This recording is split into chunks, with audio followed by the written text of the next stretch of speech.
For that time of my life, yes, I was producing tons of content. I almost got kind of industrial, which looking back on it now is kind of a post-mortem of it all. There were times where I don't think I was producing very good art because I got addicted to the social media aspect of it. I think a lot of artists can relate to this, where I got so addicted to the dopamine rush of likes, the views, the validation of social media that I felt I needed to produce like a piece every week. And I just started churning out like, just getting very, very industrial and very, uh, and it just, it was a form of addiction, like, how it's been said better, I'm sure, many times, in other ways, but and the other big factor with that too is that it can really hurt if you have anything outside of your life, and you will eventually kind of want something outside of your life, like a relationship, a family, other elements like, if and that can really hurt too, where it can dive a little too far into just being completely addicted because you feel very safe there and you feel very in control, where it's like, the world can be chaotic, but I'm in control when I'm sitting down doing creative work, but it doesn't leave a lot of resources for other things, and it can really hurt your relationships, your health. Hey everyone, and welcome to the Learn Squared podcast. We have another great episode in store for you with today's guest, Tyler Smith. A digital artist extraordinaire and Learn Squared instructor, Tyler knows a thing or two about creating stunning vistas in real time for AAA productions, as he did in The Ghosts of Tsushima, as well as for his own magically stylish creations that he makes in Unreal Engine. And in this sprawling episode, we cover a ton of profound topics, such as social media and mental health, handling the constant evolution of tools, the produce section in a grocery store, and of course his Learn Squared course, and much more. Buckle up and let's go.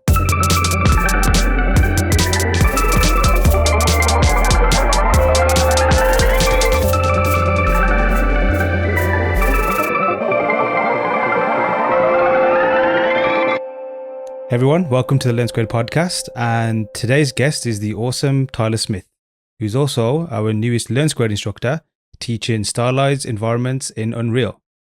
Hey Tyler. Hi, thanks for having me. How's it going? I'm doing great. How are you? Not bad, not bad. Thank you for joining me today. Looking forward to having a nice conversation with you. But just for anybody who's jumping in completely new to what we do and also to your awesomeness, it'd be great if you could just give people a little intro to yourself. Yeah, of course. I am a senior 3D artist currently. I've been working in the games industry for about almost 8 years now. I started in Denver working at Elphonic. I moved to Seattle to work at Sony Sucker Punch to help ship Ghost of Tsushima, and now I'm working as a digital artist at Probably Monsters. Cool. 8 years, long time. Has it felt like 8 years, or has it like kind of breezed through?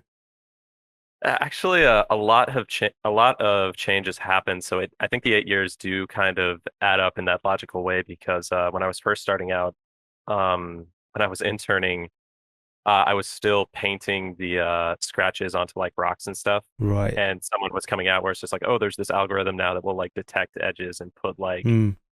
metal wear and stuff on like that. That was brand new and that was coming out. And there was like whispers of this thing called PBR Yeah. when I started Elphonic back in 2013. So just thinking about when I was first starting out, yeah, Yeah. historically, I think a lot of time has passed, and the look of the game art and the look of how art was represented back in those days, which is almost a decade ago now, which is crazy. Well, yeah, like not just only, I guess, I mean, you've seen a lot of changes in terms of not just technology, but also, I guess, approaches to workflow and everything, right? Oh yeah, yeah. There's a yeah, and what's great too is that I think some of the you'd call it like nostalgia or that respect and appeal to some of the old ways that Mm-hmm. it was done back in those days, I think is still preserved. There's definitely a particular type of style that still shines through, but yeah, Yeah. the hand painted style, and the like emphasis on uh, using the actual texture maps themselves to Mm-hmm. convey a lot of what's done in the rendering passes now.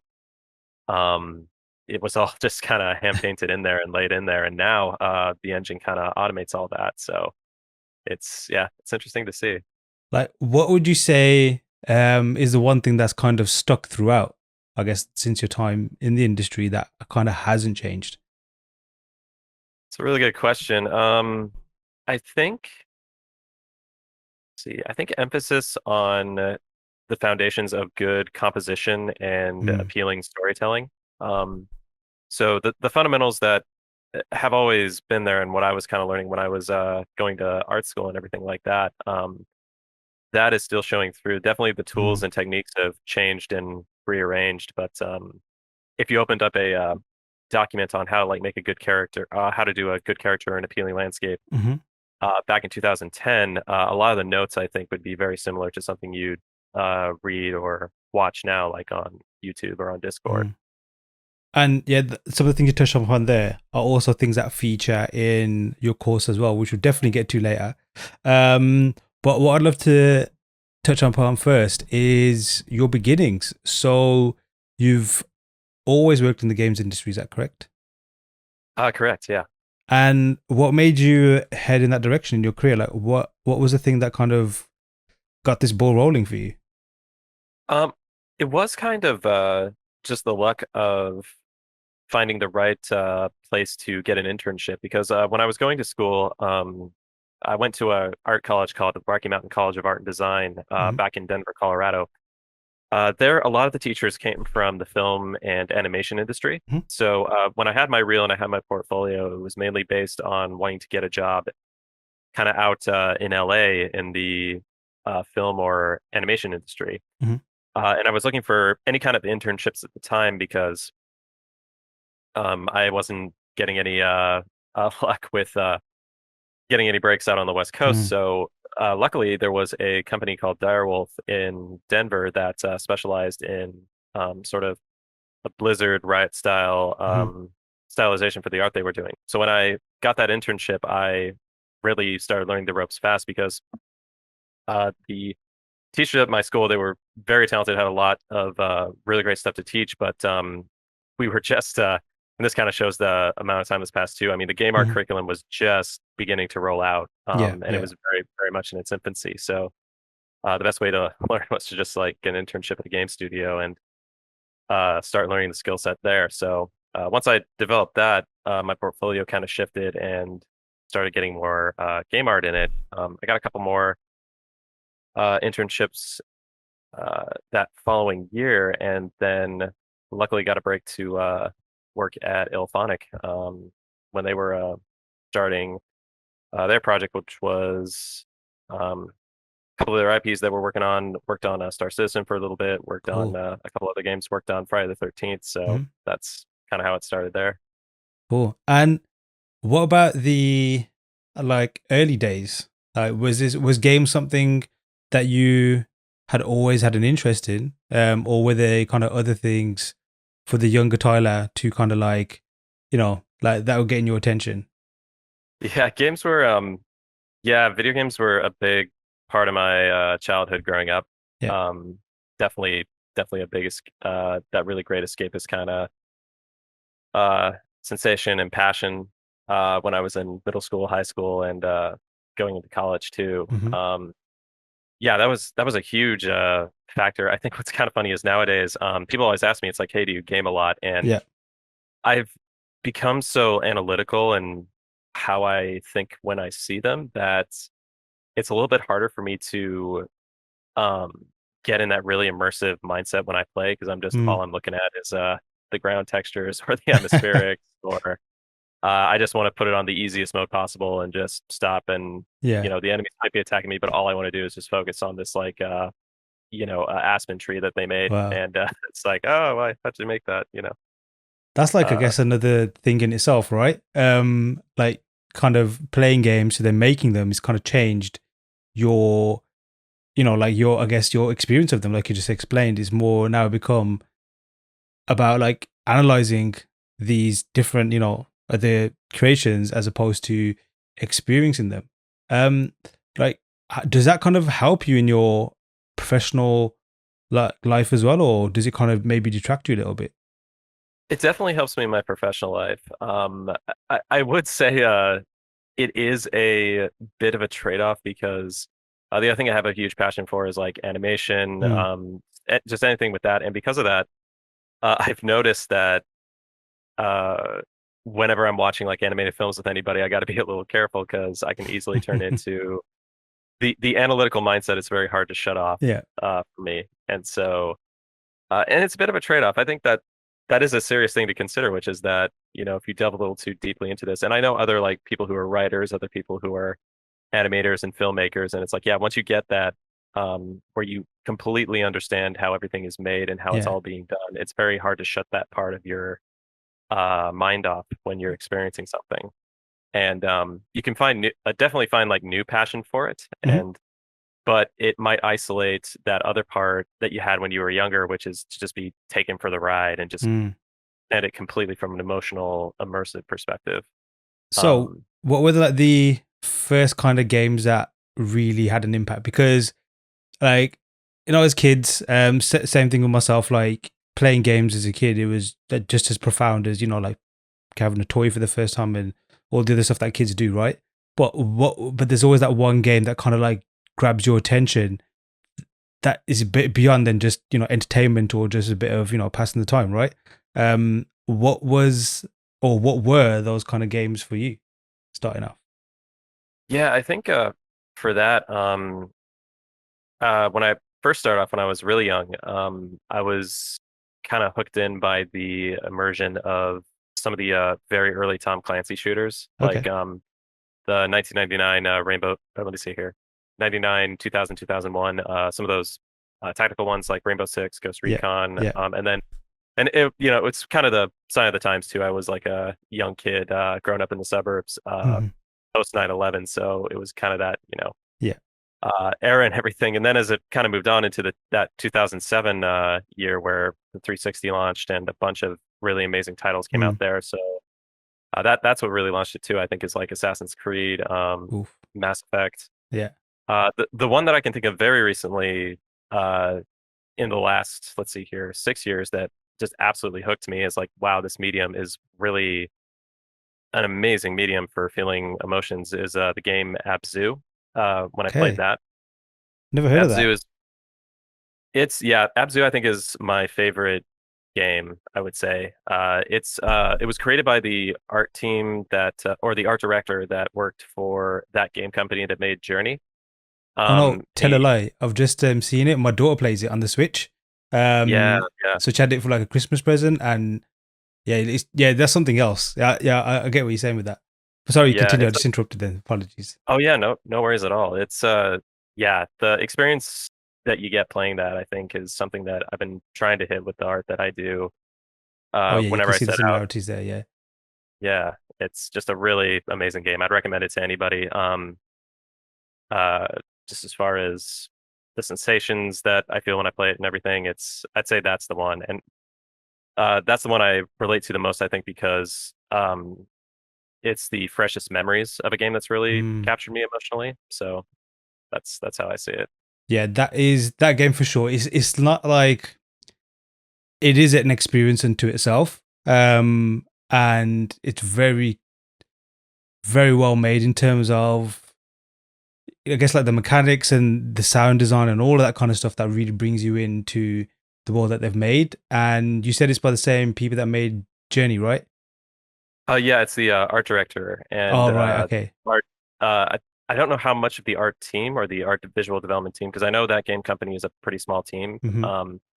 So I wouldn't want to don't want to say that I know all the Sure. facts of it, but yeah, I do know that the art direction team that did Journey branched off and made Giant Squid, and Abzu was I think the flagship title back in 2015, I think is when it came out. Really? That But long? yeah, yeah, Um, yeah. but yeah, that's another game that's like it's interesting because I guess in the gaming realm, there's so many games that follow like there's obviously you got your genres, right? And there's so many in specific genres, and then there's some that kind of you don't know where to put them, and there's still many that as a medium, game is still capable of having these kind of titles and experiences that still For example, like you said, someone who knows everything about games, it can still have an impact, still feel fresh. So there's something awesome about that realm, right?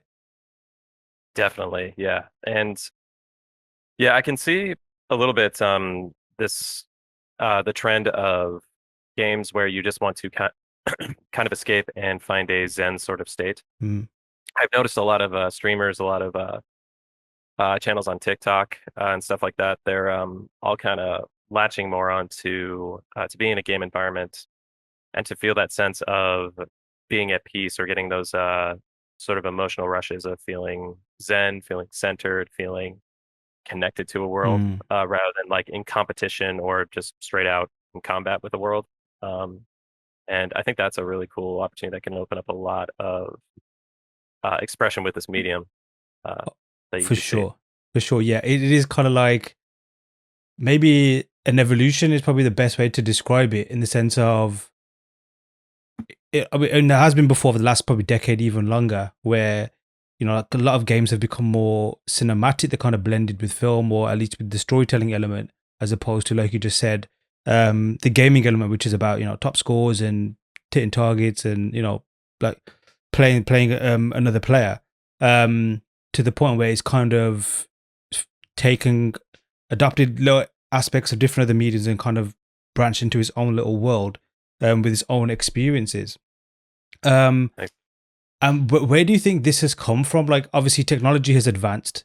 Um, as storytellers, I guess that's always been there. That's one of the things that humans have done well for, I guess, forever, right? Like being able to tell stories in different mediums. So where do you like what in your opinion, like where do you think this has come from, and why do you think games starting to, or at least that the method of making games has starting to become this kind of interesting space where so many opportunities are rising now? yeah, I'd say I think because the one theory I have is everything is getting gamified, kind of the way where Mm. keeping track of scores, increasing points, like everything, like from credit scores to Yeah. uh, yeah, everything in your life financially, like the responsibilities you have, like going into adulthood or going into as a Hmm. young adult or a college student, like the gamification of all the elements of your life, like coming out of your smartphone, I think it's a lot to carry on a daily basis. And on Yeah. top of that, keeping up with we're hooked into everything going on in the world constantly and how everyone's kind of feeling about it. And so with that, like with just that, it's like I've had enough gamification and intensity of sort of being bombarded with all these factors. And so I think that's just a theory that I have, but it's that Hmm. yeah, when it comes to when you want to escape a little bit into a gaming world, it's you kind of want that calm, you want that stillness a little bit. And I think too, it's just seeing with the demographics of like people my age and everything like that, I've noticed that yeah, they just want to have a very pretty low key experience Yeah. going in. I've noticed that too. Like whenever I log on and just want to kind of escape into playing something, what can kind of uh, make it a little difficult is where it's like, okay, now here's a skill tree, here's a bunch of stuff that you Hmm. need to keep track of. That is like your inventory and all that, and uh, that's why when I load up something like Assassin's Creed, I just go Yeah. right for the historical tour or something where it's like, okay, I'm just gonna walk around and look at this amazing world that these people built, and uh, just see all that. Nice. I like the skill tree example you used.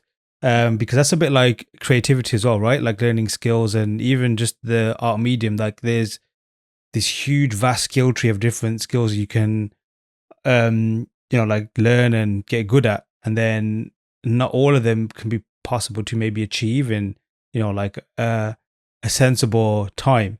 um so do you tend to like kind of learn in that way as well, or develop your own skills? Has that been something that's kind of translated into how you've developed your skills, um as an artist and as a creative as well? For sure. Yeah.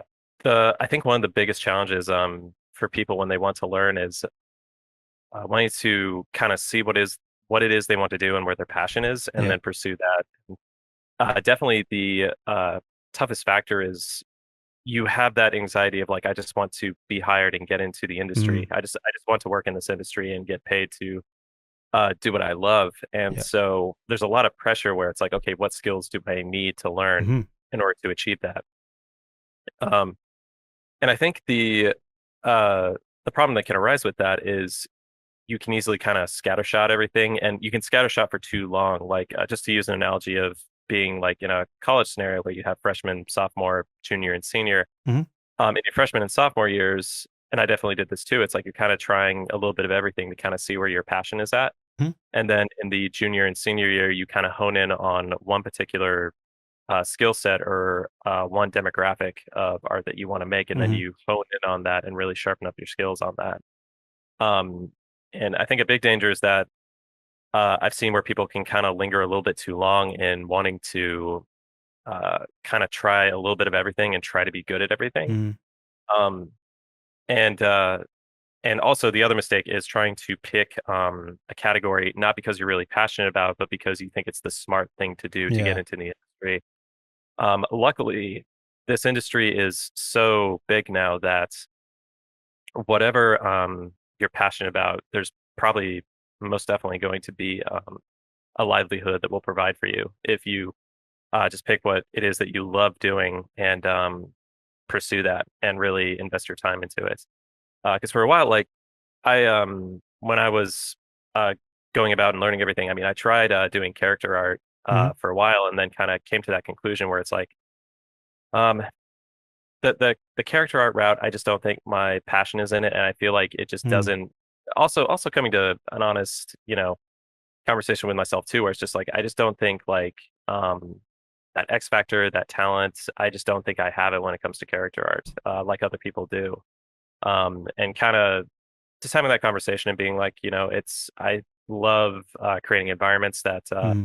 people can explore and everything. And well, it would be cool to be a character artist. It's that factor where it's like this is kind of more like assembling a ship in a bottle than Yeah. doing creative expression when I try to do character work. So um, that those kind of tough, honest conversations you got to have with yourself, where it's like, what am I passionate about? What comes easily for me, where it feels more like recreation Hmm. than work when I do certain types of artistic expression. I think that's another big factor to consider as well, because that'll make your life a lot more enjoyable. Where you're like, hey, if you need to do a ton of this work, and you definitely will if you're in the industry, if you're like, hey, like there's kind of this extra factor that I really like doing this and it's really fun and enjoyable for me to make this stuff. It Hmm. definitely makes it a lot easier. Definitely. Um, so when you decided that characters wasn't for you, well, I guess maybe a better question would be, is that something that you do often with yourself? Like, do you tend to ask yourself those hard questions, or did something bring that on where you really had to question yourself? Because I guess it comes in different ways, right? Yeah, I think it's important to always kind of be having those hard conversations with yourself. Um, I think yeah, just stopping and being like, is this more? I think another good way to think about it is that when I was doing character work, it was more like, hey, I want to do a really good technical execution of characters like I've seen on ArtStation, like Mm, I've seen on Polycount. Like I want to make the best backpack or the best sword, mm, Uh, I just want to really showcase that it's like, hey, I really know what I'm doing for a technical execution.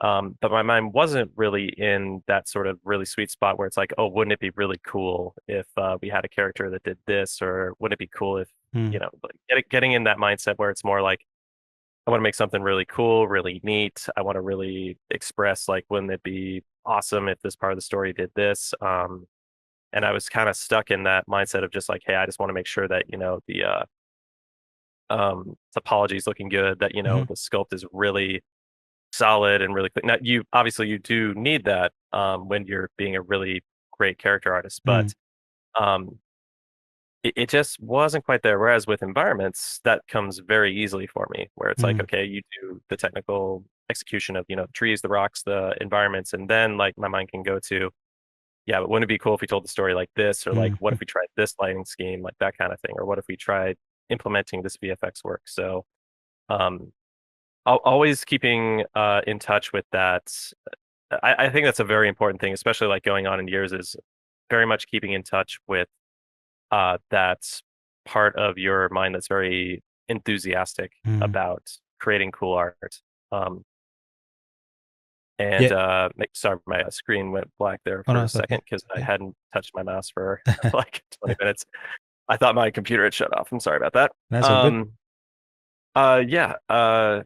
So yeah, keeping that young, enthusiastic part of your mind when creating art, I think nurturing that and making sure that you're doing work that always keeps that part alive, so you don't get too caught up in uh, the technical execution of making art. I think that's super important.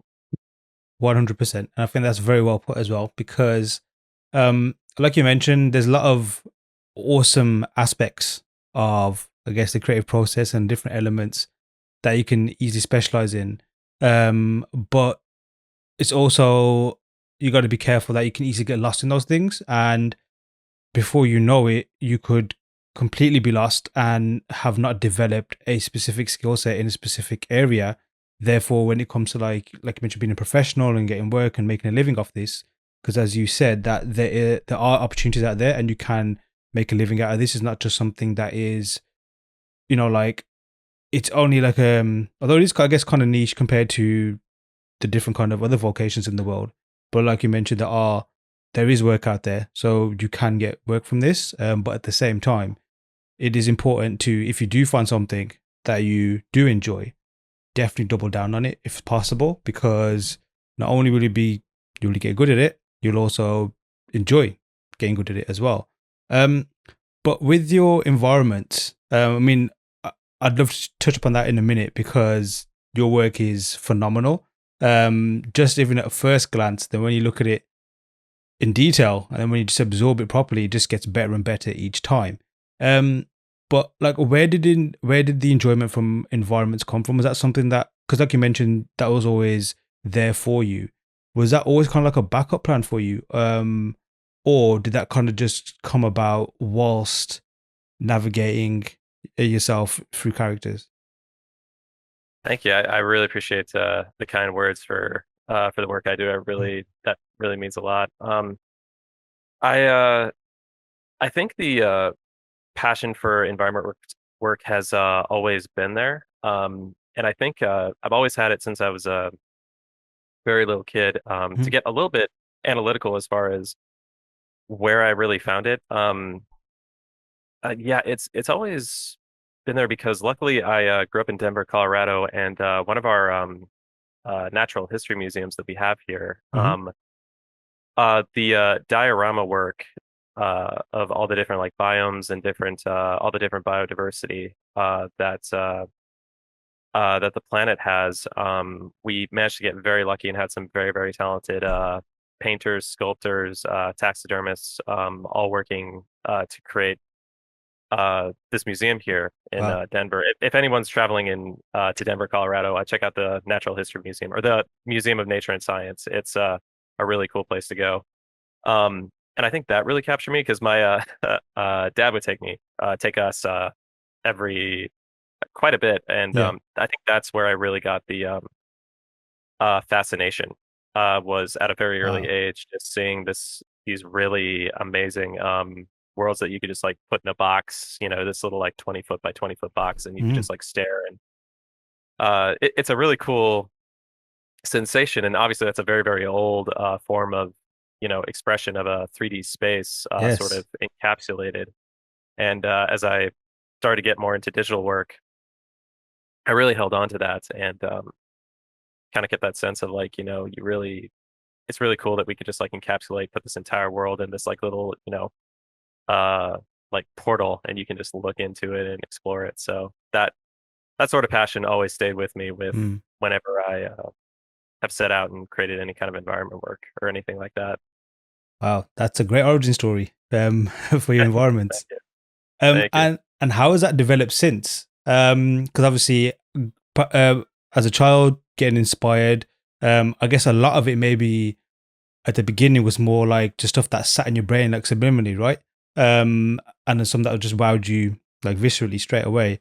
But then as you became professional, as you started to tap into that and really, like to use that as a creative weapon, or even a source of like inspiration.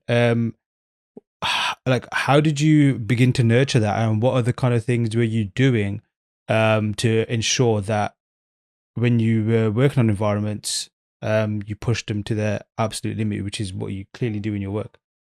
Yeah, one thing that's really helped a lot is living here in the Pacific Northwest. Mm, That has helped a lot. The this is probably one of the most beautiful places I've seen, aside from maybe like Kauai, and I haven't traveled a whole lot, so mm, that's I shouldn't speak too much on that. Where I should, you know, give the official stamp of. But I'm digressing. Yeah, the Pacific Northwest is a really, really beautiful place.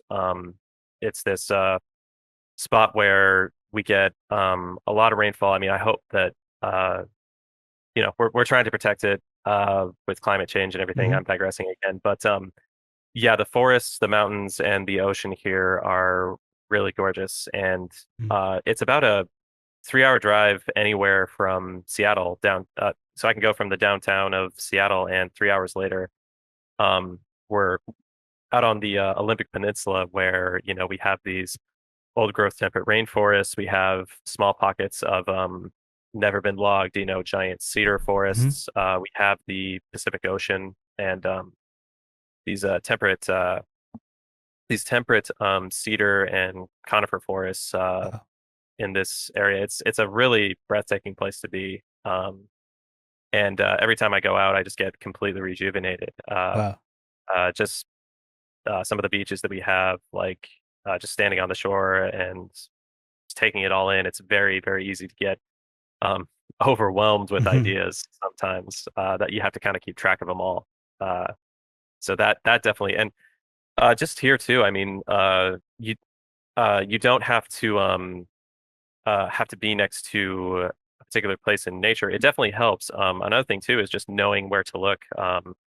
Like some of the city parks we have here are really amazing. Mhm. Honestly, where I get a lot of my inspiration for color is I just go to some of the farmers markets here. Ah, Or you can just cool. go to a grocery store Yeah. and just go to the produce section. And uh, I think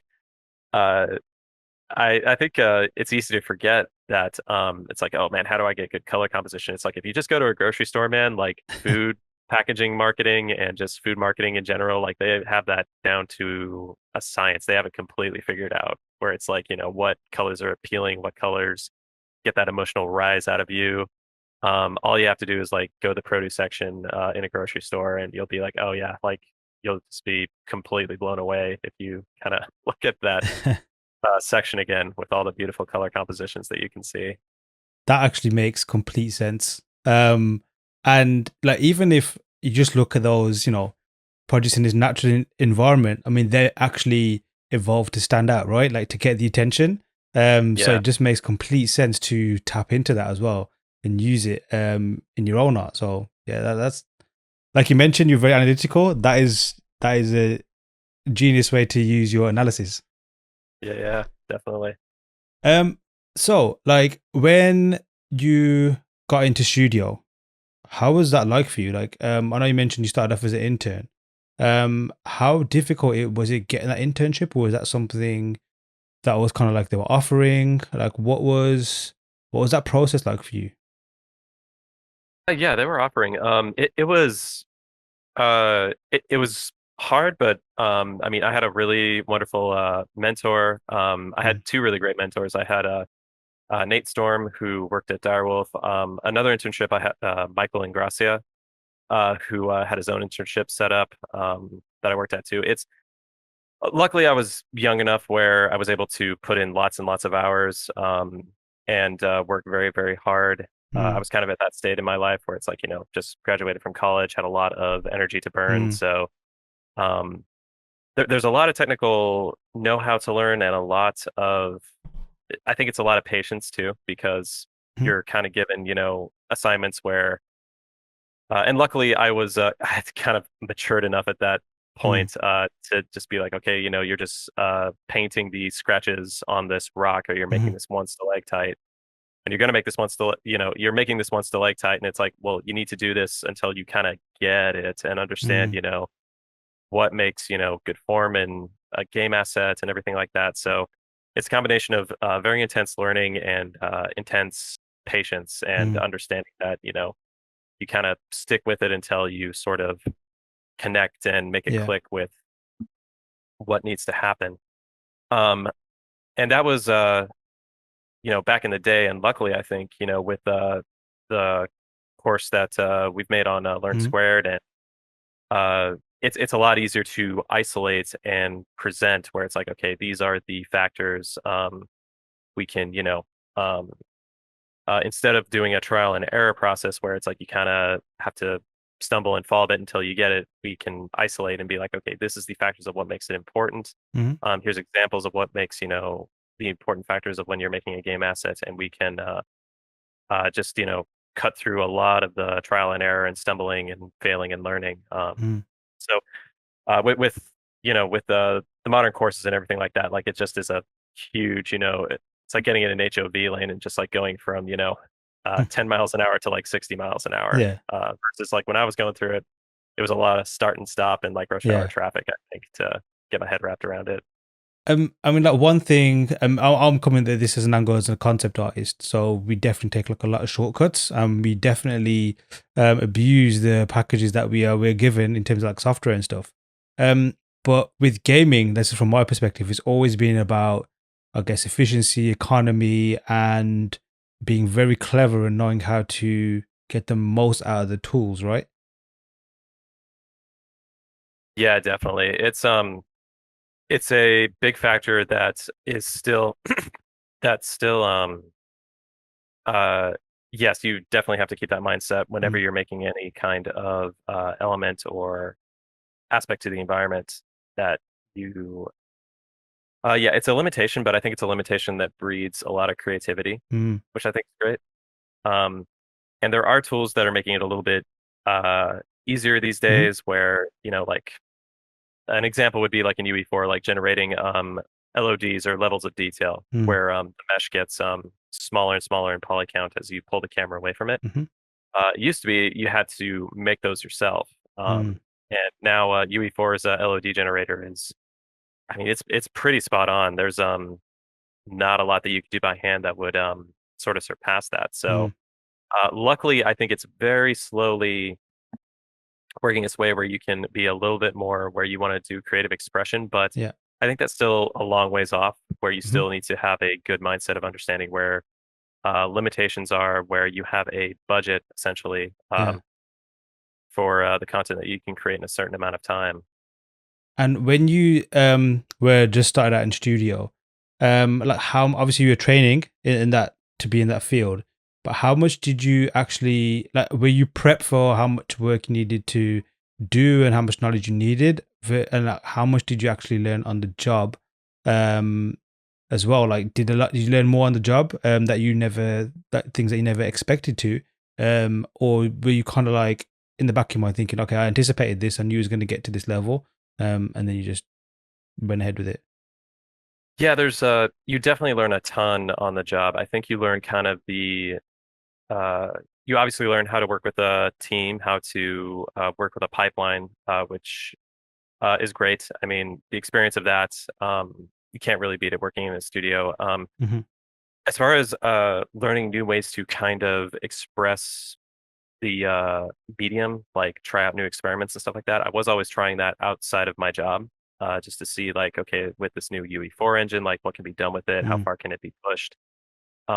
That's definitely, so I think you need kind of two mindsets. One that's that can kind of be the part in the studio where you're kind of cutting your teeth, understanding more of the technical side of it, and then kind of when you go home or have some time outside of work, it's like, okay, Mm. now what can be pushed to where it's like kind of at the breaking point?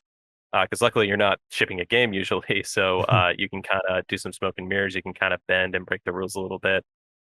with what the medium can do. And then luckily, those kind of two factors will kind of meet up because at your day job, you're learning a lot of like, okay, this kind of creates sloppy work. You need to clean that up. Yeah. You have to keep this in mind for later on when we need to optimize or take down the poly count, or Hmm. you can't use this many textures because that's going to blow the texture budget, that kind of thing. So, And I just mentioned there, like I guess you learn a lot on the job, but then you obviously took it home and learned more at home as well.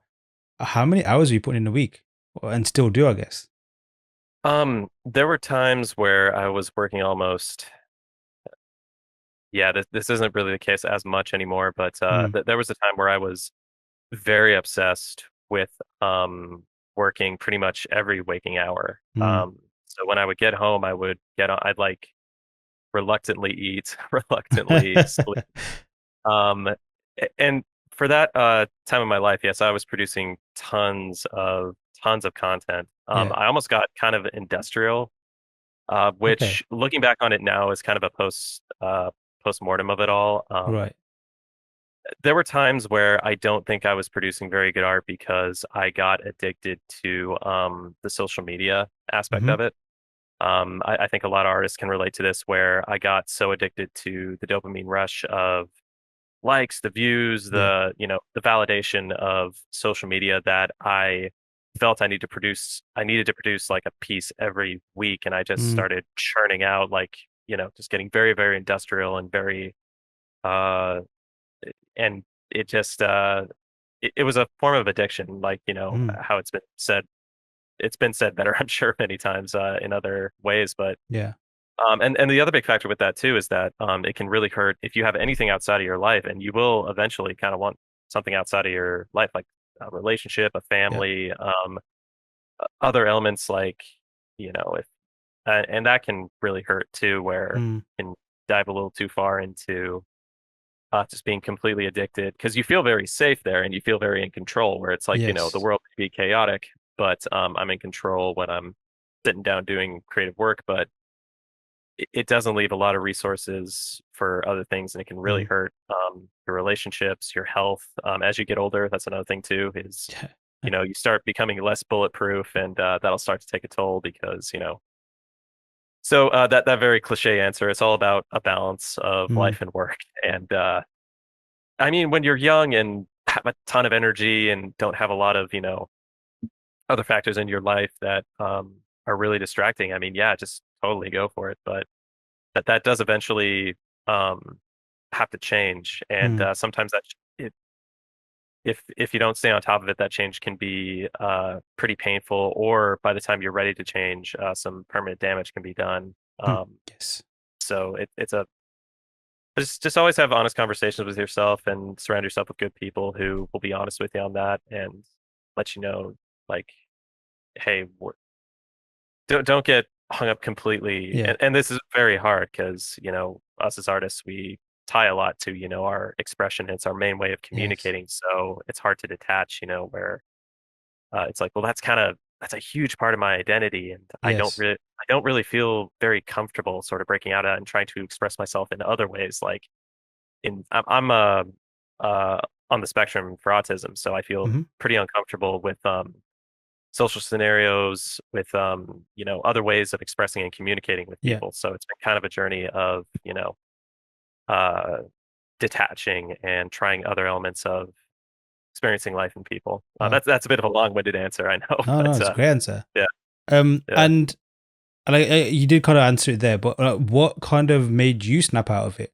Was it a kind of mixture of a lot of different factors, or was it actually a moment, an event, which actually did say to you, okay, now this is the time to make a change? But also, I just want to add as well, just to what you said, it is, I guess, quite an easy trap to fall into because you're working, right? So that technically is something good. It's like you're doing something that's supposed to be positive. You're working on your craft, you're doing something great, you are improving.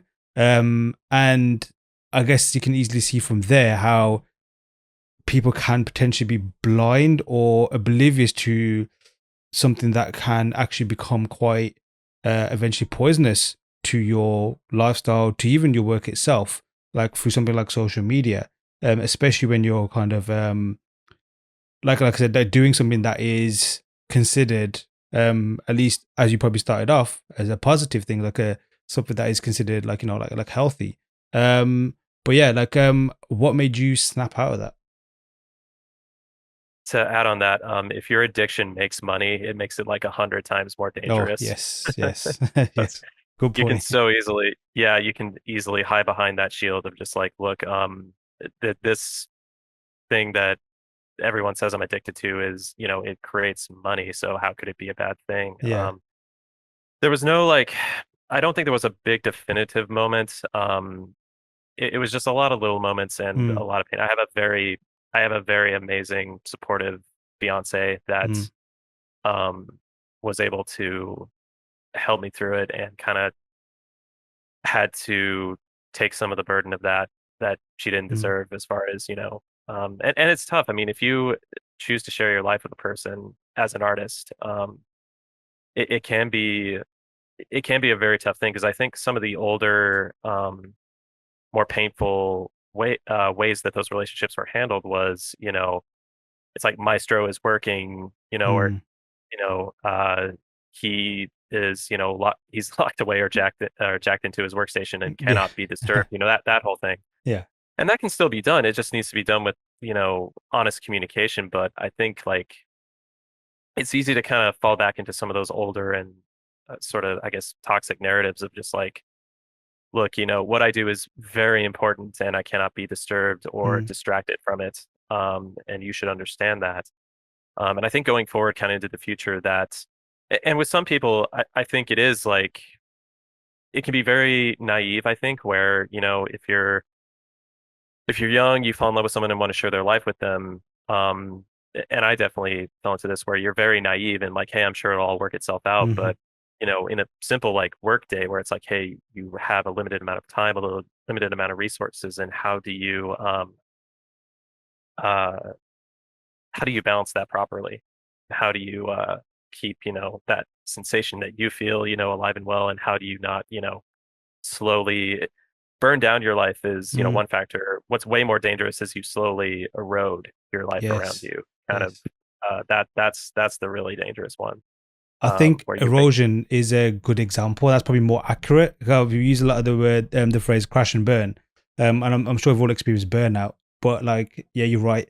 If you don't pay attention or even recognize, or somebody, like you mentioned, recognizes for you, kind of point it out, is more often than not, things will erode. Like maybe just even things like the endurance that you may have had before, that would eventually wane. And then relationships that you thought were strong, um, when you actually get your eyes off the computer or whatever else you're doing and try and go back to those and find out, hold on, things are not the same. It's because, like the effort wasn't put into it. And I guess it's also like when, like when you're working for a client or a studio, um, on one element, one hurdle is getting hired, but then that's not it. You still got to turn up and actually do the work, right? You can't just say, hey, I'm part of the roster. It's just all going to take care of itself. You kind of have to put the legwork in, and that same goes for everything else that's important to you as well, right? yeah, and I wish I could say that with this industry that uh with the majority the studios respect and some do. I don't, this is a pretty definitive statement to say, but I think I need to be honest where it's like this industry um really emphasizes your passion into doing work. And Mm, I would say with choosing studios, and this comes from a pretty privileged place where it's like, hey, pick the studio that's right for you. And it's like, well, if you're young and wanting to get into the studio, you can't really pick. hmm You need to take, the one that will give you the shot to like grow and everything like that. And so there's no easy answer to that where it's like if you happen to land in a studio that is like, okay, we do 60-hour work weeks Yeah. because you all love what you're doing, right? We love it too. And why wouldn't you want to do anything else but Mm, this? That's a tough scenario. And I think catching that scenario early and just understanding what it means. And I think what can keep you safe from serious consequences with that is to not just kind of bury your head in the sand and be like, I'm sure it'll work itself out, or I'm mm, sure things will get better. I'm sure once the game releases and we're done, everything will be better. That's definitely a trap that I've seen a lot of people fall into. Mm. And I've seen that with, families and loved ones that are attached where it's like, hey, once, we go gold, everything's going to be fine. Yeah. Because that that deadline always gets pushed and there's always DLC after the game releases. There's always, or if you do have a break, it's like 2 weeks and then you are back to it with like, okay, now we're going to make DLC. Now we're going to make, cosmetics. Now we're going to, it's an industry where like, you just need to be very, never just kind of hunker down and just hope things get better. You Mm. need to always kind of be on point and be like, okay, what trajectory is this indicating and how can we best adapt to it, I guess. And Uh, like, what are your preferred, I guess, go-to tools or methods just to help you kind of keep on top of things, keep things balanced, whether it is like, on the job or family life, and I guess a bit of everything in that's all like intertwined. Um, what do you have any? In fact, because that I guess another one's going to be like, it's just something that you kind of do on the fly. But do you have any specific tools or methods that you fall back on when things maybe are getting to the point where they need to be kind of checked in? um, I would say, I think optimizing a workflow. This is kind of strange because it does kind of go back into optimizing like when you create game art and Yeah. working smarter, not harder. And it sounds a little strange to like uh, plug that into this scenario, but it does help where it's like if you're going to sit down, if you sit down, it's like I'm going to create a beautiful sculpture from scratch and I'm just going to like unplug and just you know, be the most creative that will possibly, create. Hmm. Um, that is a scenario where it's like, well, I need like 8 hours to really get in the flow of that. Yeah. Um, which you can definitely get. But if you're in the case where it's like, hey, we have, my day job and we got, this thing going on with my family and there's stuff around the house that needs, I think it's very important to keep a realistic plan of like, okay, I'm gonna get 2 hours. So I sit down and like, what can I do that will scratch that creative itch in 2 hours? Hmm. And it's not like you need to just create these little tiny like projects that you could like put on ArtStation, but rather like I think the tool that helps the most is I just keep a pad and paper or a journal and I just optimize and sort of um, cultivate or create this game plan or the schematic Hmm. of, creative ideas. That really helps a lot. Sweet. So you're not kind of left sort of just wandering around, just where you don't have to rely on that like Maestro's working Yeah. for Yeah. Yeah. un uninterrupted amounts of time, but rather like, hey, I've just been doodling kind of in this notepad and I have this distinct plan of what I want to do. I want to make this tree. I want to make this rock. This rock will cover these scenarios. Yeah. So it gets almost like algorithmic, but Hmm. not in a bad or cynical way, where it's like, okay, if I want to create a forest, it's like, well, what do I need with the least amount of effort, the least amount of time? It's like, well, I've been doodling here and optimizing the plan, and I think I got it down to here. So all I need to do is create this and this and this. It'll take this long. And so then when you sit down where you have like your break or your time to do it, it's a lot easier to feel very satisfied where it's like, oh Hmm. yeah, like I executed that great, um, and I was able to, get that piece out or get the piece worked on and looking good, uh, in the most efficient way possible. And a lot of that stuff you just mentioned is kind of like the DNA of the course. But Yeah. before we jump on that, I just wanna just touch upon one more aspect of your career so far, and that was working on Ghost of Tsushima. hmm So how was that? I mean, that's like, although I've yet to play the game, I've actually watched it. I actually don't own a console right now because of the stuff you mentioned before. It's a bit addictive for me, so I've just kind of like cut that off. But a lot of games I admire, I just watch someone play online. So I've yet to watch the complete playthrough, but what I have seen so far and all the accolades it's got, and all the awards it's won and all that kind of stuff, it's a phenomenal game. Even more so in the environment side, obviously, which is something that you specialize in. But yeah, I'd love to just hear more on that and just your experience of that. I mean, how did it come out? How did it come about? What was your journey like on that? And then um what was it like obviously when that was finished? Yeah, it was a really amazing experience working on that and working with such amazing, talented people. It was just an amazing. I don't have uh, so many words to describe, but yeah, it was a really amazing experience working with very talented, very wonderful people to make this game. And I think the coolest experience for me was it opened up these new doors as far as how a player can navigate through a world and explore a world, because that was mainly what I was focusing on during the development of that was I found myself working on the rocks, cliffs, and ledges, Hmm. and seeing how the character can navigate around the world and in a fluid sense, in being able to move around a game without feeling detached or stiff or like they're kind of Mm. chafing with the terrain or moving around. That was the most eye-opening thing that I saw was like, okay, how do we get it so the player can just like move around like sort of liquid mercury across this terrain and not get hung up, just be like, okay, if the player like wants to go there, they can just flow very quickly and easily to that place without a lot of uh sort of slowness or Hmm. jankiness or anything like that. And so with that, we were working pretty hand in hand with the layout team, which was in charge of like nav meshes, which directs the AI and the player where they can go and where uh, where they'll fall, where they can't go based off collision, things like that. So Hmm. that was definitely the coolest thing to learn. And also too, learning how to direct a player through a gameplay space through some of the shrines that we were making on Mm. the world team. That was really cool to lay out in a AAA game where it's like, okay, you have this space. That was a huge privilege was being able to have this little like space that we had, and it's like, okay, Mm. you make your own little climbing puzzle level here Sick. that the player will experience. Like, what can you do? And just learning, it's like, okay, the player when they and we were very lucky too. We had a ton of QA and a ton of like focus group testing and player Mm. testing.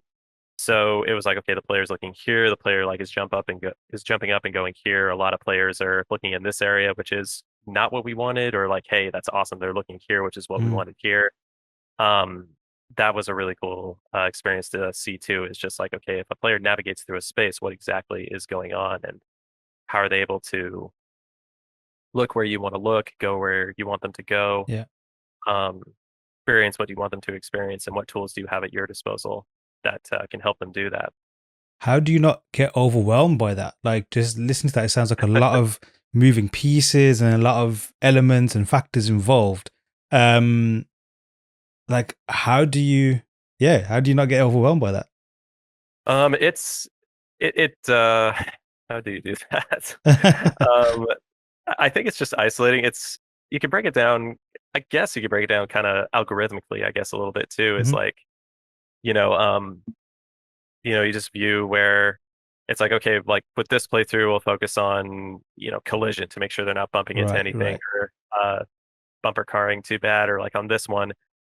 Luckily we had a long time to develop it. So like we had Mm. these stretches where it's like, okay, for just 2 days, we're going to see like, okay, are they looking where they're supposed to look? Or is that vista point that we built, like, is anyone looking at that? Or are they just like blowing past it? If they are, like, how can we like rearrange that or Mm. rebuild it where it can be done in a more interesting way? So it's just isolation. When you put it all together, yes, definitely that would be extremely tough to like get all those Right. things, all those plates spinning the same, but luckily you could break it down where you just work on one spinning plate like for 2 days and then switch to another one for a couple of days after that, that sort of thing. And it's definitely what I guess is commonly called a triple A title. Like how is it? What is it like working on a triple A title? Like, what kind of skills and ingredients would like you need to ensure, like anybody need to ensure that you deliver on a title that would actually become or like was considered triple A? Like, are there certain characteristics, ingredients, or like certain behaviors someone would need to work on that kind of title, or is it more a case of triple A just means a huge budget, quote unquote? I would definitely say, and I had to learn this as well. This was something that um, I learned, and definitely I still work on this, which is attention to detail Mm, in many, many different factors. It's not just attention to detail from a visual perspective. And for a while at this, I realized this is something I definitely need to focus on and really pay attention to because it was an eye opener, which is that, attention to detail in every factor, which is like, okay, okay, you have a rock. Does the rock look good? The rock looks like a naturalistic rock. Does the rock look aesthetically appealing? Okay, now does the rock have any ledges that the player look like they can climb them, but they can't climb them because there aren't ledges there? So pay attention to that. Does it look like it has any false, areas where the player looks like he or she could get on top, but can't? Is the collision good? Is the player floating on the rock? Is the player sinking into the rock? And then there's the entire like checks and balance list too of just like, okay, all the technical factors of putting it into the engine.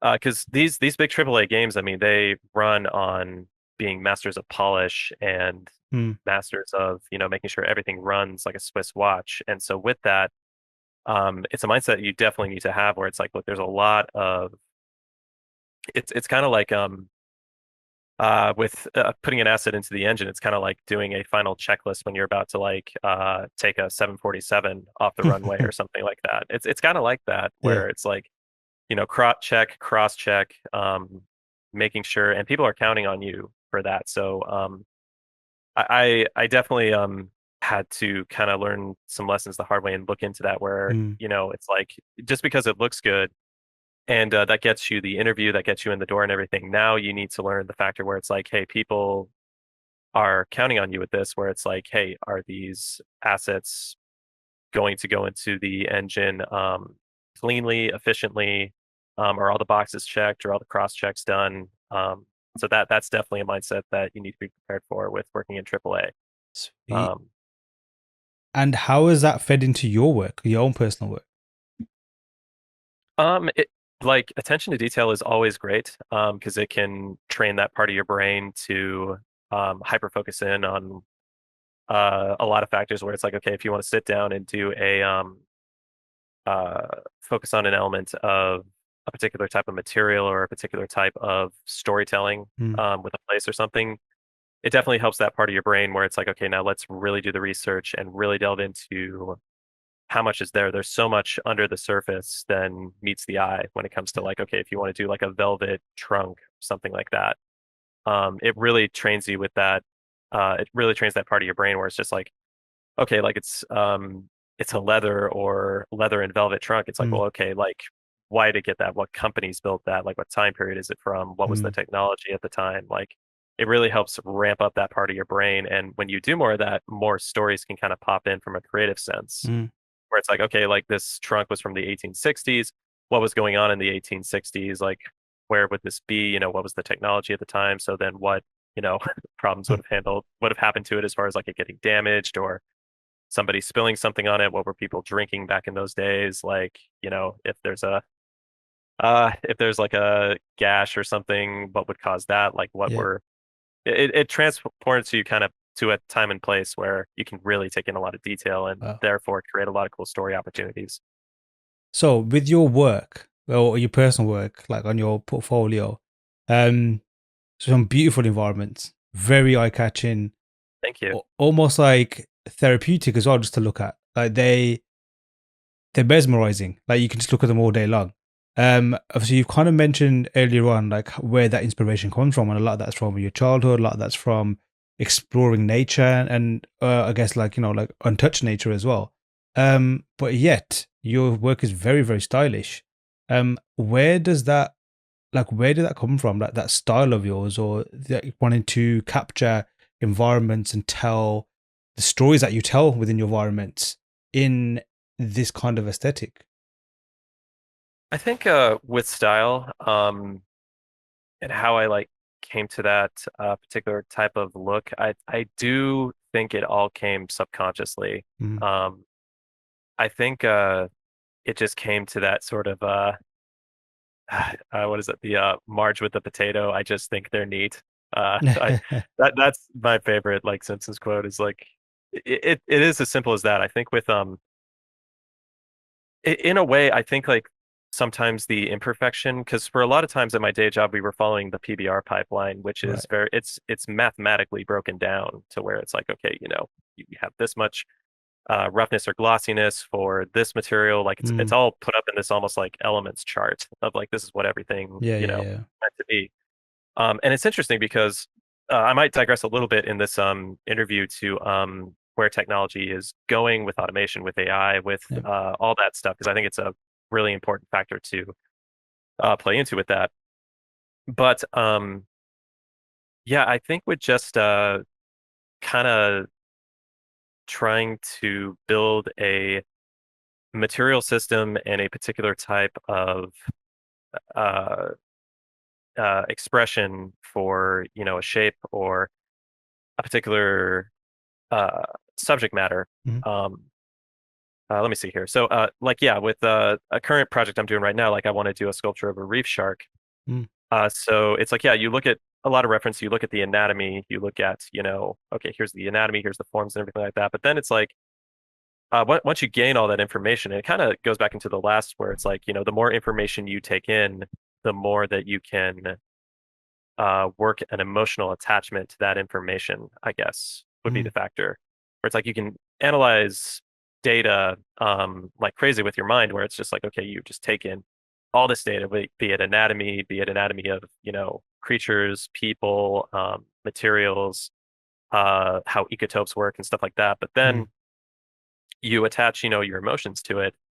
And then it kind of just comes through in your dexterity, where it's like, if something is like if this particular way that the cartilage of the bone of the reef shark is, it's like, well, I'll put the stroke down this way because that's just how I feel about it, Mm. knowing that's how it is done.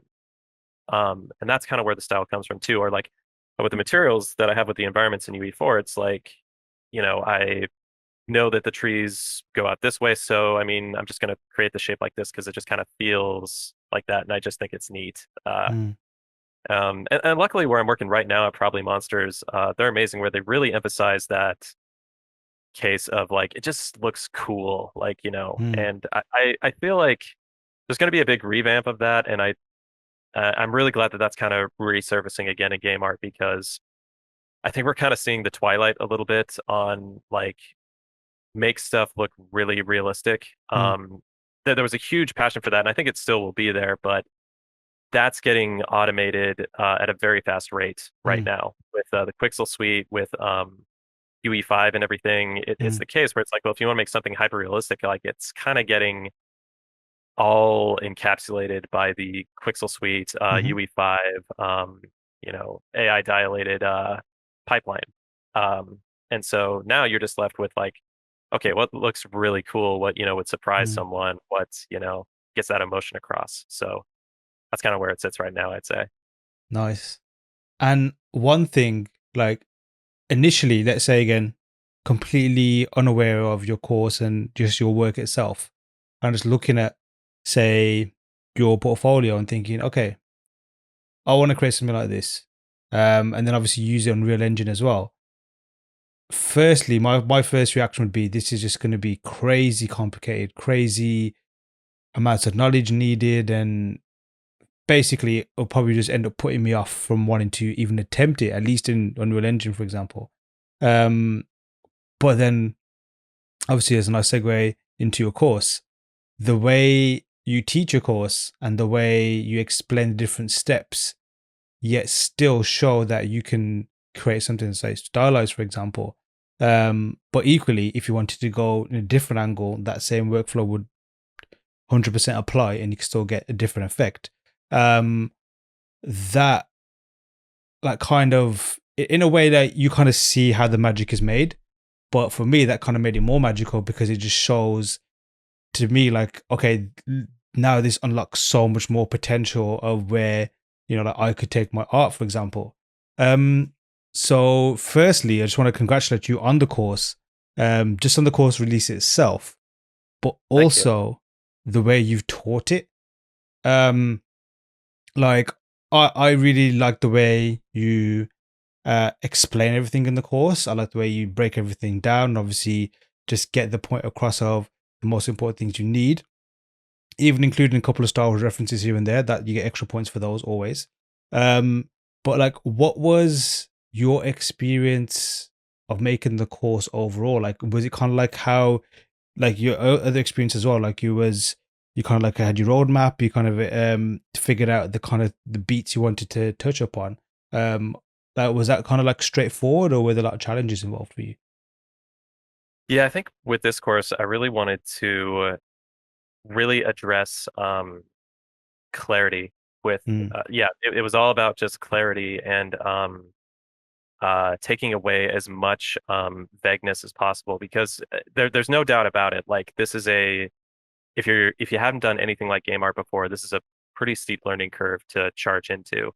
And there's a lot of like, scary menus. There's a lot of scary interfaces and everything that can, yeah, be very off-putting. And I experienced that still like this day. Like me right now, I'm trying to learn Niagara, mm, uh, and it's yeah, the learning curve can be very steep where all you want to do is like, hey, all I want to do is this one thing, and you have to learn the menu dexterity and the UI dexterity, which can be very off-putting. So, um, and I think, there's that barrier that like keeps where you have, like you said, this real amazing tool for expression. You just need to get over that hurdle. And so I think with making the course, I just wanted to check and make sure that, all the bases were covered, that you can get through it. You can sort of learn that foundation, and then from the foundation, you have that sort of mindset and environment where you can branch off and try to do the best thing about this medium, which is experimentation. mm,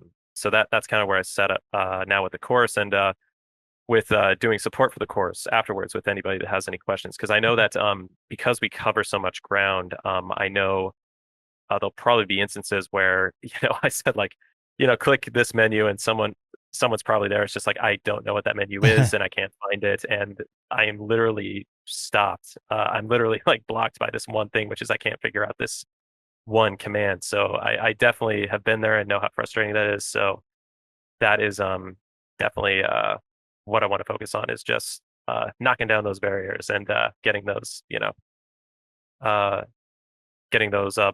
and mm. everything cleared out. And yeah, just to quickly add to that, like if anyone is taking the course right now, is listening along to the podcast also, if you do need to ask any questions or anything, on the course website itself, there's like a little comment section you can add comments to. Obviously, whoever's bought the course, you get access to our Discord, which you can always reach out to us there as well. And you can always shoot us an email via the support section on our website. So the course itself, um, like one cool thing, what I like about the course as well is when you look at the different scenes you've created, the different variants of like say, the landscape, obviously the rock, which is you could say the star of the show in terms of the course itself, features heavily, but yet you'd be forgiven for thinking that it's a huge variation of loads of different rocks, but yet it's only one rock. Um, so, I mean, that's, I think, a great showcase of what you mentioned before of how, like, working smart and using your knowledge of, say, a platform and how to get the most out of a tool set, to get to achieve your goal. Yeah, that's probably a great example for the rock. Is that something that you use a lot in your own pieces as well, that kind of method? Almost definitely, yeah. I think building a strong foundation for an asset that you can use many, many times over, that's always the mindset I want to have when I sit down, which is just like, hey, I got my awesome rock, I got my awesome tree, I got my awesome, cloud texture that I made. I got my, and you can take that to almost anything. It's like I got my really good lighting setup or Mm, my good ambient cube map that does really good, ambient bounce light and everything. So when you have that, you can build a really great foundation. And then if you want to create something unique for a new piece, because you have that great foundation set up, when you go to do something new, it's like, hey, I want to create a statue or something like that.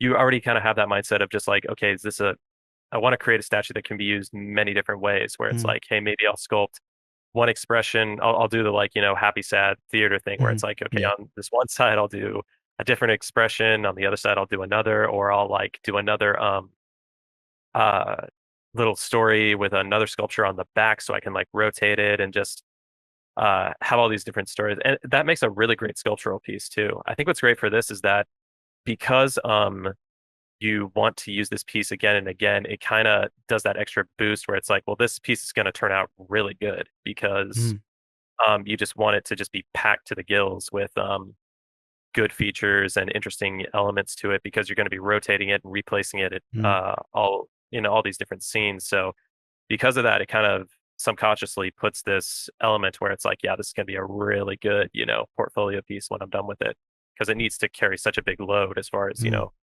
being used again and again. And a common question that always gets asked on most courses is to do with like tools and software, especially when following along your teachings. Obviously, the courses ends up in Unreal Engine is meant for Unreal Engine. So obviously, that's quite key. Good thing about Unreal Engine is obviously it's free, so it's very accessible. Um, but the other two tools that you use mainly for asset creation and I guess preparing the assets for Unreal Engine are ZBrush and Maya. Like, is that essential to use those, or providing that you just follow along in terms of the why you're using and what you're doing in those tools? Like, are other tools equally as good to use to get the same results? Yeah, most definitely. I would say with ZBrush, ZBrush is kind of the only game in town. There is Mudbox if you do use Mudbox, and there Yeah. are the Blender sculpting tools. I don't know much about the Blender sculpting tools, but Mm, if you want to sit down and do it in that way because you're comfortable with that dexterity, I mean, definitely go for it. mm, There's no wrong way to do it. And most definitely for Maya, I just am the most comfortable with Maya, but mm. I'm trying to get associated with Blender, and Yeah, it's same. really amazing. So yeah, if you definitely want to do this in Blender, for sure. Like most of the asset management I was doing for the course can easily be done in Blender. Um, and as far as taking it into another engine like Unity, it could definitely be done there too. As far as material creation in Unity, I'm not as familiar. Mhm, Uh, so I think the foundations of all the features that are done with the end result material mm, can be achieved with Unity. I'm just not entirely sure how, but for anybody that's like, hey, I'm very comfortable with Unity or I'm very comfortable with Blender and I'd like to give it a shot, I mean, for sure, go for it. Um, the foundations of the end results of this, I think, could very easily be achieved. Yeah, there's definitely not. I don't think there's any kind of tutorial where it's like where I would say anything like, look, you're not going to get as good a result if you yeah. don't use this software. I just don't think that's ever the case. Mm. It's just about dexterity with whatever software you're most comfortable in. And yeah, if you're comfortable in one particular type of software, I mean, for sure, just definitely go for it. Sweet. And Unreal Engine, I mean, that is one pretty powerful toolkit, and obviously getting a lot of noise right now, Yeah, because of its like the further developments that it's having. I mean, again, just to kind of bring up the same point I made earlier, like looking at it as a concept artist. One of the cool things where before the course came out, I got my hands on the course file that you had made, and just got to quickly, very quickly, be able to just explore these environments, look around, and then, like you mentioned before, the same way, like when you get inspiration, your brain just starts firing off, and you just start seeing all the crazy potential of, like realizing, say, an idea that you may have had, or just what you could do in this particular setting, etc., etc. Um, and like even little things that just the fact that it's all in real time, and there's no like waiting for something to render. It's just there, happening there and then. So like, when did Unreal Engine become a go-to tool for you? I think that was back in 2015 or 2016. Yeah. Um, when we just Yeah, and I remember using a little bit of UE3 too, like way back in the Wow. day. What was it Um, like back then? I mean, it was still a really cool engine. I think it was Yeah. just back in those days when all the uh all the processing power was just getting the game to run at 30 FPS, and Yeah. so Yeah. it just hadn't really the lights hadn't really turned on yet. For it's like, hey, we should really work on this interface. We should really work on making this really user friendly.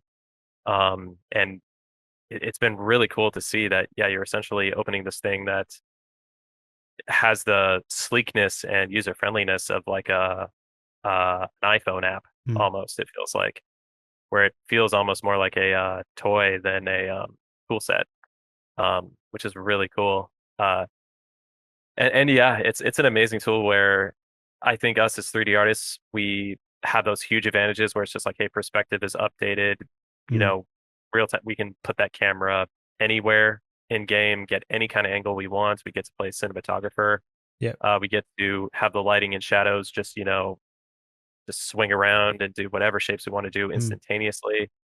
Um, those are huge advantages that we have. And I think some of our disadvantages we might have is the contour of the actual shapes and the forms. And so we have to work, I think, a little bit harder at that, where it's like, okay, Mm. when you model something or you sculpt something to take into the engine, we don't have that instantaneous like appeal and artistic strength that you have if you sit down and draw Mm. and paint something, where that outline is really expressive and the way that the form is rendered with the brushstrokes is just really cool. We have to work a little bit harder at that, I Mm. think. So we have some advantages and we have some disadvantages. But either way, I think, you'll be seeing because everyone's working and we have some really talented people. I mean, I'm just really floored whenever I go on 80 level or anything like that, Yeah. that you can see these really amazing creative people just kind of closing that gap where 3D art is being as expressive and as artistically strong as 2D art. And like looking the way you create, I mean, like say like in the final lesson where you're basically assembling your scene in your environment on the fly because you got everything already prepared. It is like watching someone paint, even though like doing it, I guess, without a paintbrush or with a different kind of paintbrush. But you can see, like you mentioned earlier, like you can see the brain ticking about composition and making sure everything is placed as per your vision.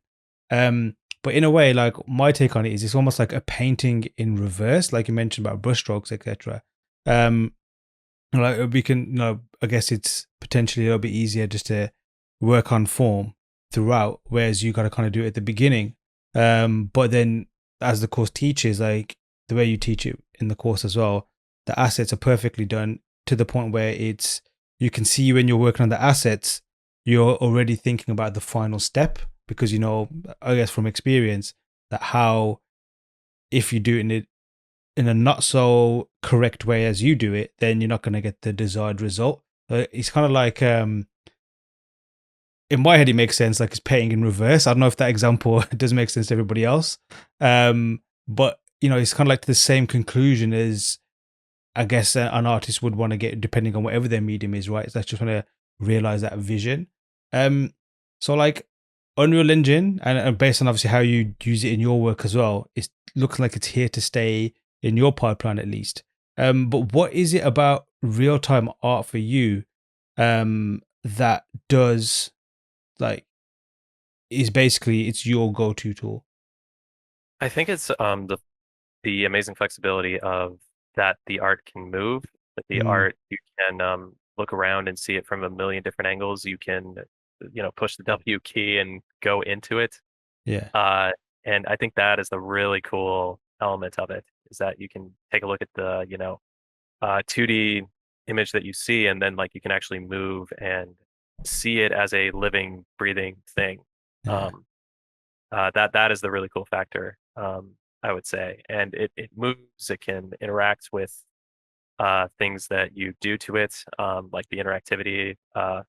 Like kind of going back to Abzu, I think what was so amazing is that it's this beautiful moving painting that Yes. is Yeah. alive and interacts with you. And there's a lot of really great games like that Hmm. where it's this to not get too like out there, but like it's this beautiful created entity that is an art piece that uh seems to be alive in its sense that it Mm. reacts to you, it does things that surprise you, it's present when you're not there. I think that's the other cool Mm. elements of it. That I totally concur uh with you on that. Yeah, for sure. yeah.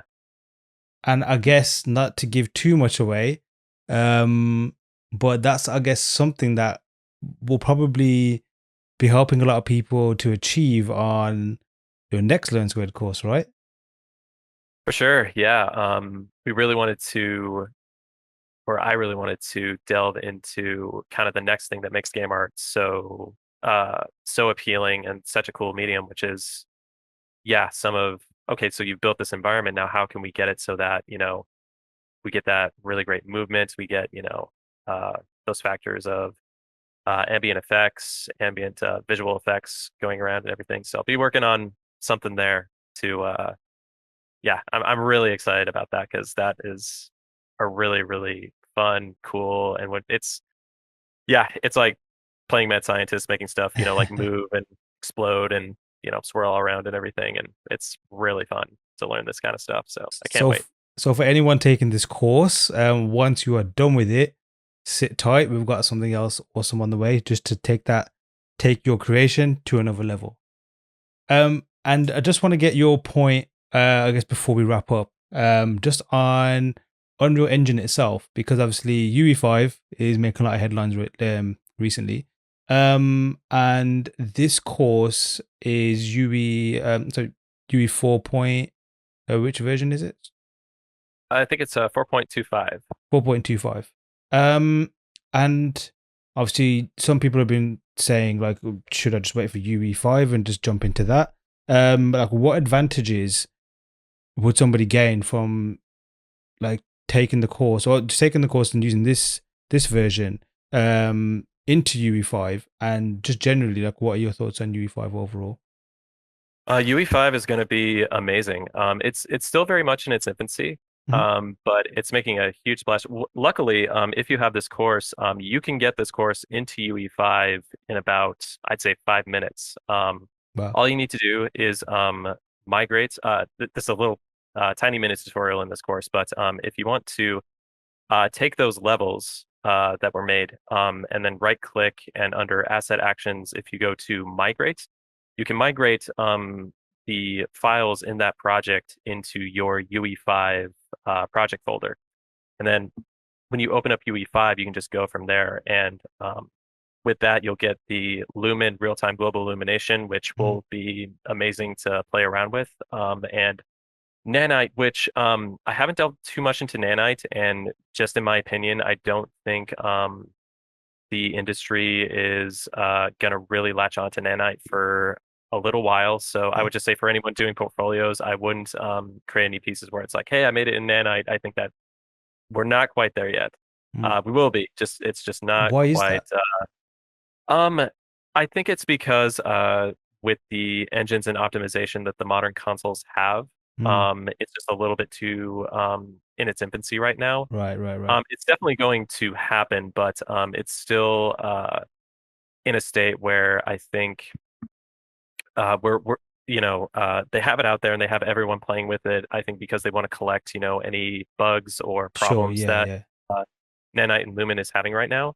So we're definitely in that stage now where everyone's kind of playing with it and working with it so we can polish it out and fix it up and just make it really strong. But as far as like getting a AAA title shipped, that's definitely probably going to be a couple years down the line. So that's Interesting. where it's at right now. Interesting. Yeah.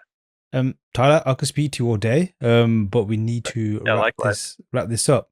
Any final thoughts and words from yourself? Um, yeah, I'd say just still be don't lose that enthusiasm and that love for artistic expression. And just with whatever medium that you're doing, just hold on to those feelings of, those strong emotions, those feelings of wanting to communicate, to express. The tools will definitely change, the technology will change. Old tool sets will become obsolete, become automated, new ones will crop up, but expression and communication, just always hold on to that as being, the thing that makes you want to communicate and express yourself in this way. Awesome. Well said. Thank you very much, Tyler. Thank you. A big thanks to Tyler for an amazing conversation. His Learn Squared class, Stylized Environments in Unreal, is available now. A course that is perfectly crafted to give you all the steps you need to create environments in Unreal Engine from scratch. Start your journey today at learnsquared.com, and remember, the first lesson is free. And if you're enjoying the podcast, please subscribe and please share it with your friends. I've been your host, Aaron Danda. Till next time.